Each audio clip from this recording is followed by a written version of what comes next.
Welcome back to When Harry Met Board Games, where we feed our people with relatable content, and our victory condition is your satisfaction. I'm Harry, and today we have another top 10 list for you all. Today I'm going to be sharing with you guys my top 10 old board games that I plan to learn for the first time in 2022. Now, one of the most exciting parts of my New Year's resolutions are working on, planning, organizing, and detailing the board games that I aspire to learn for the first time in the new calendar year. And these are all board games that have been out for a while. Some of them came out in recent memory. Some of them are classics, long gone, out of print even.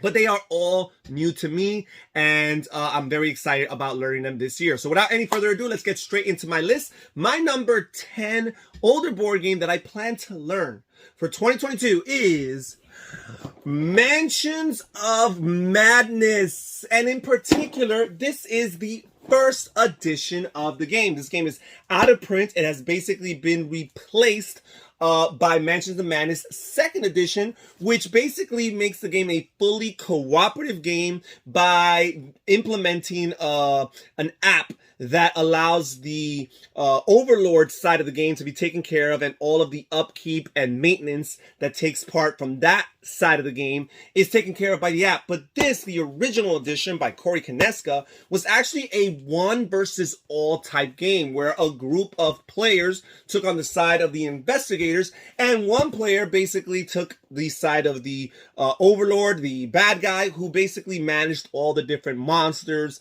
and kept up with all the maintenance of the game. I personally am a big fan of one versus all games. That's just me personally. And second of all, I'm not such a huge fan of app implementation in board games. I'm very old-fashioned as far as that's concerned.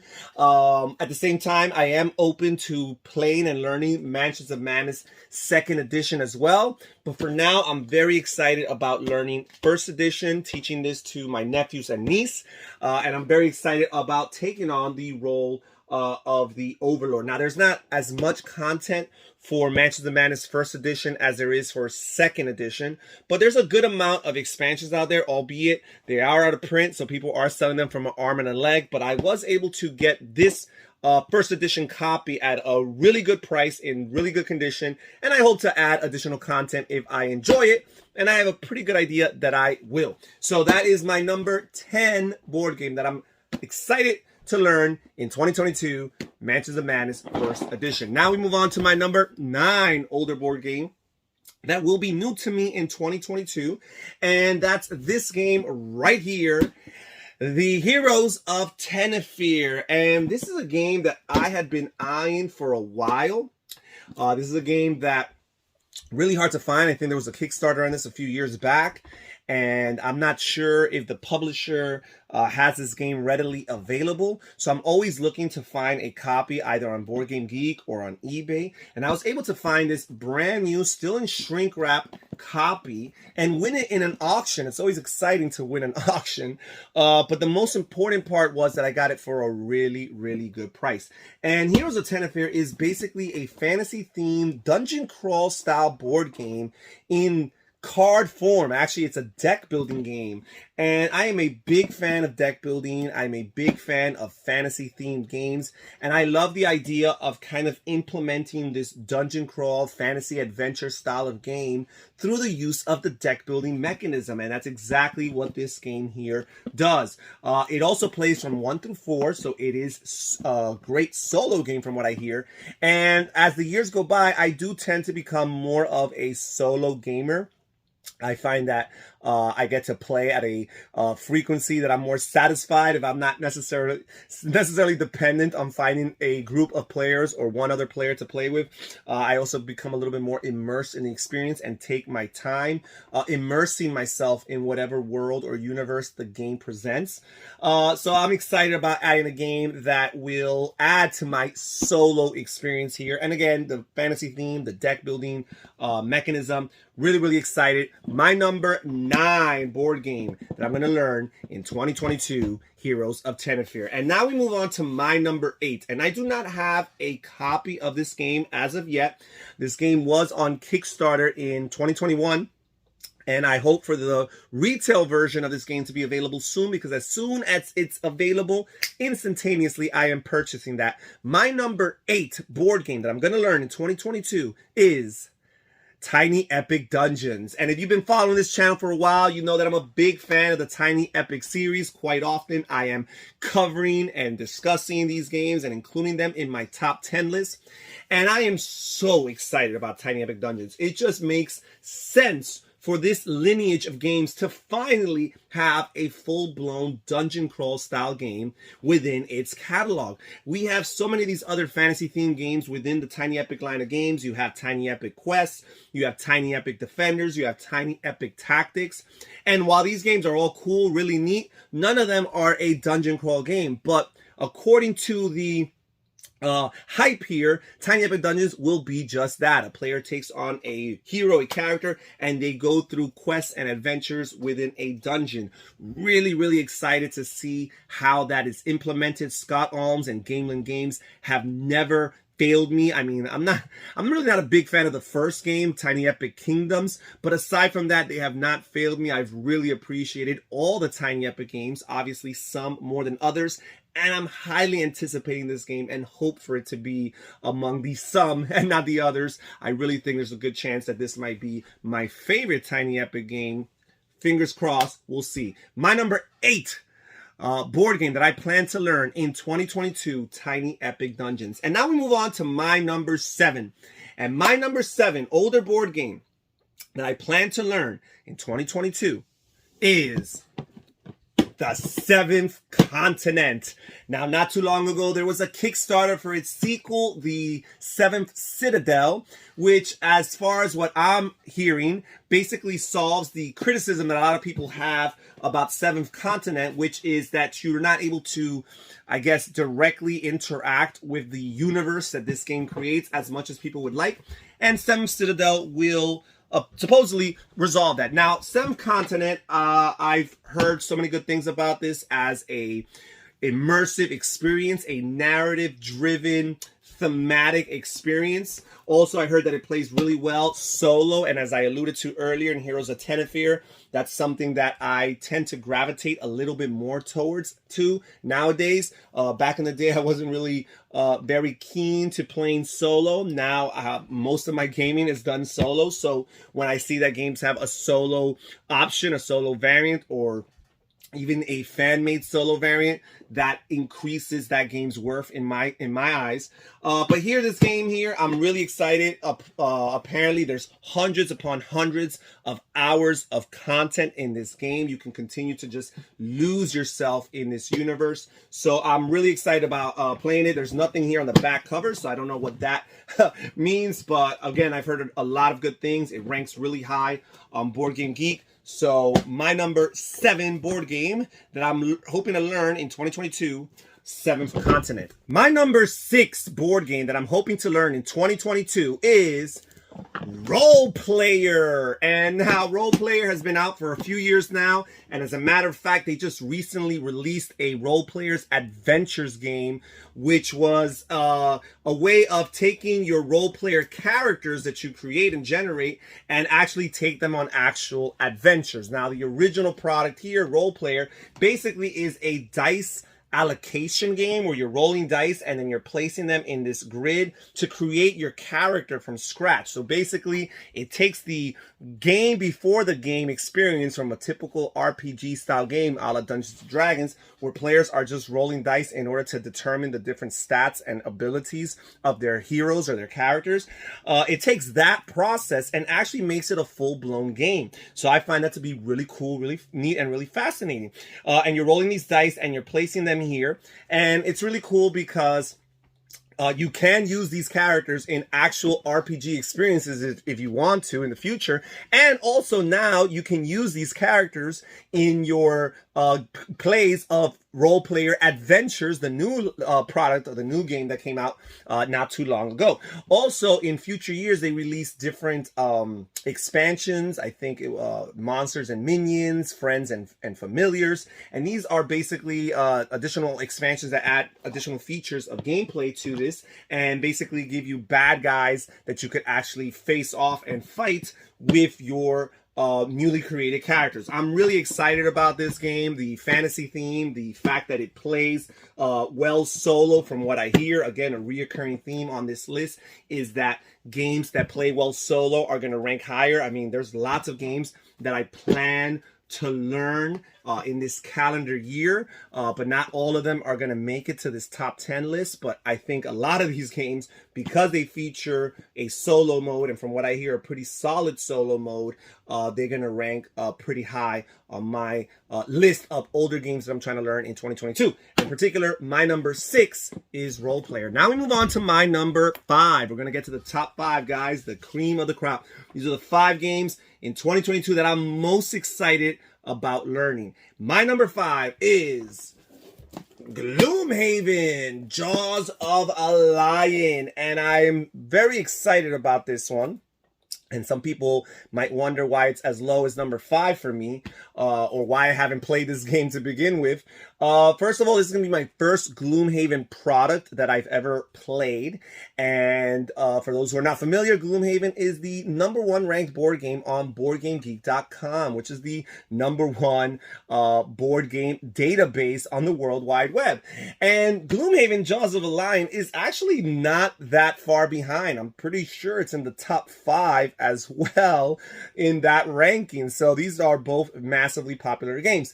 Gloomhaven, Jaws of the Lion here is described as being a tutorial, a gateway or entry point into the bigger, larger Gloomhaven experience. It's a smaller box, albeit still a pretty large and thick one, very heavy as well. It's a smaller box, less content, and it kind of walks you through those scenarios as you learn the game. So I think this is the best way to get into the game for a person who hasn't gotten into it, or at least that's what I hear. So that's exactly why I'm going to go with Gloomhaven, Jaws of the Lion before I try or attempt to play the actual Gloomhaven game. But I'm really excited. Very popular game. It's a fantasy-themed dungeon crawl style game with Euro-like mechanisms and also a legacy aspect to it. So really cool, really excited about that. My number 5 older board game that I'm hoping to learn in 2022, Gloomhaven, Jaws of the Lion. And now we move on to my number 4. And my number 4 is Mage Knight by Vlaada Chvátil. And this here is the original edition of Mage Knight. I do not have the Ultimate Edition, which is a product that was released a few years ago that includes the all of the expansions in one large box. I was not able to get it. It was out of print when I purchased this, and then it was available like the week after I purchased this. But I'm excited about getting Mage Knight to the table. I've been hearing so many things about Mage Knight, in particular, as it concerns solo play. It's one of the most popular, if not the most popular, solo game out there. Lots of solo gamers sing the praises of this game right here. So I'm excited about that. And look at the backs here. We have a fantasy-themed adventure-style game. And again, harkening back on Gloomhaven with Euro-like mechanisms. So really, really excited to see what this game has in store. There's a little bit of deck building taking place. I'm a big fan of deck building, and the pieces, the components, the miniatures and the props and the dice and the cards, the artwork, the tiles, it all looks very, very well done. This game here, speaking of being highly ranked on Board Game Geek, this game here is in the top 15 or so, I believe, on BoardGameGeek.com. And this game has been out for quite some time. It's been out for over 10 years, and yet it still holds steady at a very high spot within that ranking. So yeah, looking forward to it for solo play, for an immersive experience. Yeah, my number 4 older board game that I plan on learning in 2022, Mage Knight. My number 3 older board game that I'm hoping to learn in 2022 is Marvel Champions. And this game here Lots of reasons why it ranks so highly. First of all, I'm a huge fan of the Marvel Universe, in particular the Marvel Comics, although I appreciate the Marvel Cinematic Universe as well. And not only that, but I'm also a big fan of the Fantasy Flight living card game model, in particular those that have Nate French involved in them, which are most of them, and Nate French happens to be one of the designers for this game. So I'm very, very excited. Also, this is a cooperative game where you can play solo, again, a recurring theme in this list, or you could play with a couple other players as a team of superheroes trying to defeat whatever villain is out there for that particular scenario. One of my favorite games of all time is Marvel Legendary, which is a deck building game, a different style, a different genre, but I absolutely love that game. And Marvel Champions has taken the world by storm in the last couple years and really ranks really high on BGG. And lots of people say that they prefer this over Marvel Legendary as their game of choice to represent the Marvel Universe. So I've got to get this to the table. Really, really excited. Again, I love the living card games from Nate French from Fantasy Flight. Big fan of Marvel superhero theme. Big fan of card games, cooperative play, and solo play. Lots of reasons to be excited about this one. My number 3 older board game that I'm looking forward to learning in 2022. Marvel Champions. And now we move on to my number 2. And my number 2 is Aeons End. And this is a game that I've heard lots of good things about over the years. Again, you want to talk about solo play. Lots of people sing the praises. Lots of solo gamers love and adore this game right here. And this game is a fantasy-themed cooperative board game or deck building game for 1 to 4 players. Yeah, 1 to 4 players. And basically, what I hear is that it has a very unique mechanism as far as how the deck building works. It says your deck is never shuffled. Instead, you have a variable player order that simulates the chaos of battle, and deck management makes all your decisions meaningful. I am so intrigued. I can't even wrap my head around what that means because I haven't even played the game yet. But it's always greatly intrigued me. So I need to get this game to the table. I need to get it played, see what it has in store. Not to mention the fact that there's so much content out there for this game. This game has tons of small box expansions. It has I think 2 or 3 standalone big box expansions. It has a legacy game that came out a few years ago and a new legacy game that's on its way out soon. So this game has tons of cards, tons of content for players to explore. So I'm excited just to get to the base game, see what it has to offer, and see what it opens up as far as future gameplay opportunities is concerned. My number 2 board game that I'm looking forward to learning in 2022, Aeons End. And now we get to the number 1, folks. And it was really tough deciding this because, as I mentioned, and I've been mentioning throughout the list, most of these games here have a solo variant or a solo mode that you can play through. As a matter of fact, with the exception of my number 10, which was Mansions of Madness First Edition, and my number 1, all of these games here can be played solo, and that's a big part as to why they ranked so highly. However, this game does not play solo, but even so, there's so many reasons why I'm excited. This game also has the biggest, it's the most volatile of these games because obviously being number 1, it has the biggest chance of disappointing me out of all the games on this list. But for the time being, I'm very excited about it. My number 1 older board game that I'm hoping to learn in 2022 is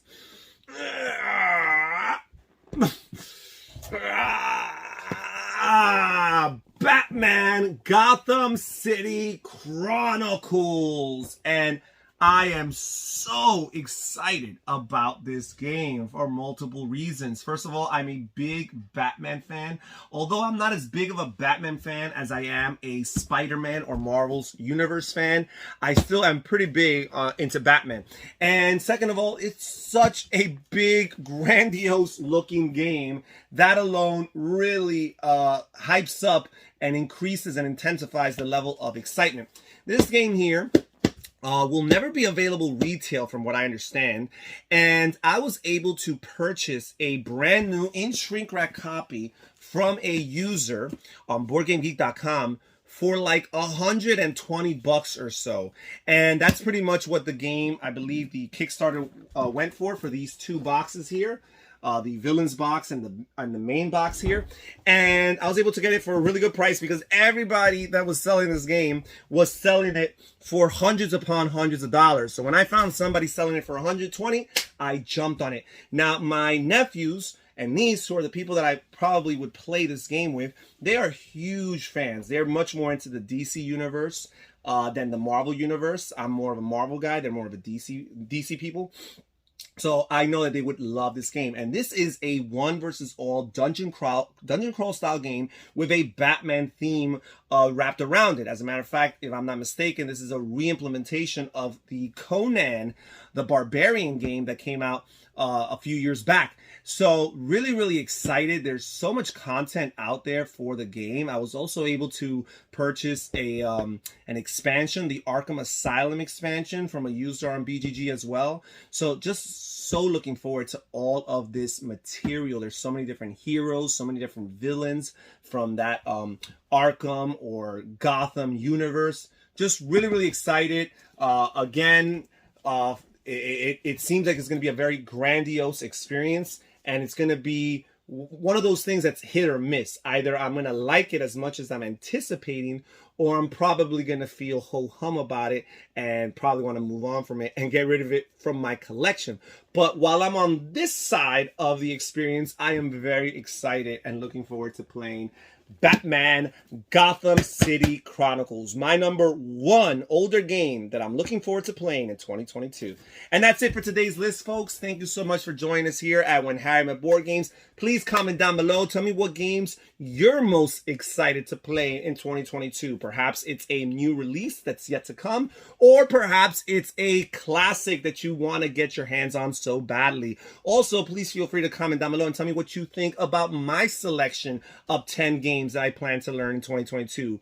Maybe you've played some of these games. You might want to encourage my excitement, or perhaps warn me about my future disappointment. Either way, I'm interested in reading what you guys have to say. Well, that's it for today, guys. Thank you for joining us. This is Harry saying take care, everybody. Stay safe, stay healthy, and have fun gaming. Bye-bye.